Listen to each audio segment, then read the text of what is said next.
শেখ হাসিনার বিচারের সঙ্গে জাতীয় নির্বাচনের সম্পর্ক নেই, এসব কথা বলে নির্বাচন পেছানোরও সুযোগ নেই। দুপুরে রাজধানীর একটি অনুষ্ঠানে একথা বললেন বিএনপির স্থায়ী কমিটির সদস্য আমির খসরু মাহমুদ চৌধুরী। জাতীয় প্রেসক্লাবের সামনে শিক্ষকদের অবস্থান কর্মসূচিতে সংহতি জানিয়ে বিএনপির সিনিয়র যুগ্ম মহাসচিব রুহুল কবির রিজভী বললেন, সরকারের ভেতরে কিচেন ক্যাবিনেট আছে বলেই অনেক গণবিরোধী সিদ্ধান্ত আসছে। খান আলমিনের রিপোর্টে বিস্তারিত। জাহাজ ভাঙা শিল্পের সঙ্গে জড়িত ব্যবসায়ীদের সংগঠন Bangladesh ship breakers and recyclers association রাজধানীর বনানীর একটি হোটেলে এই আলোচনার আয়োজন করে। এতে যোগ দেন বিএনপির স্থায়ী কমিটির সদস্য ও সাবেক বাণিজ্য মন্ত্রী আমির খসরু মাহমুদ চৌধুরী। কয়েকটা বেস্ট ফ্যাক্টরির মধ্যে বাংলাদেশের গার্মেন্ট ফ্যাক্টরি। আলোচনা শেষে সাংবাদিকদের প্রশ্নের জবাবে তিনি বলেন, শেখ হাসিনার বিচার একটি আইনি প্রক্রিয়া, এর সাথে নির্বাচনের কোনো সম্পর্ক নেই। আমরা আইনের শাসনে যদি বিশ্বাস করি, তো বিচারিক প্রক্রিয়া চলছে আছে এবং চলবে।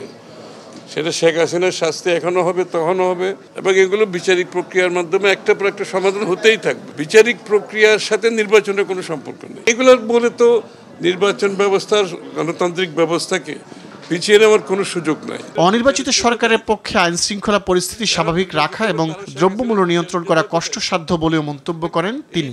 এরকম একটি অনির্বাচিত সরকারের পক্ষে এটা ট্যাকেল করা খুবই ডিফিকাল্ট। সমাধান করতে গেলে আপনাকে জনগণের সমর্থন নিয়ে আপনাকে একটা দল ক্ষমতায় থাকতে হবে। এদিকে জাতীয় প্রেস ক্লাবের সামনে নন এমপিও শিক্ষা প্রতিষ্ঠান ঐক্য পরিষদের লাগাতার অবস্থান কর্মসূচিতে সংহতি জানিয়ে বিএনপির সিনিয়র যুগ্ম মহাসচিব রুহুল কবির রিজভী বলেন, সরকারের ভেতর কিচেন ক্যাবিনেট আছে যারা জনবান্ধব সিদ্ধান্ত নিতে বাধা সৃষ্টি করছে এবং গণবিরোধী সিদ্ধান্ত নিতে পায়তারা চালাচ্ছে। সরকার যারা চালাচ্ছেন নেপথ্যের লোকেরা, তারা গণবিরোধী। সরকারের ভিতরে আবার কোনো কিচেন ক্যাবিনেট আছে। ডক্টর ইউনূস সাহেব একাই সব সিদ্ধান্ত নিতে পারেন না।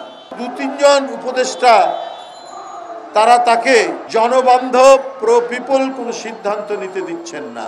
বাজার সিন্ডিকেট করে যারা নিত্যপণ্যের দাম বাড়িয়েছে তাদের বিরুদ্ধে সরকার নীরব বলে অভিযোগ করেন রিজভী। রাজনৈতিক কর্তৃপক্ষ অথবা সরকারের।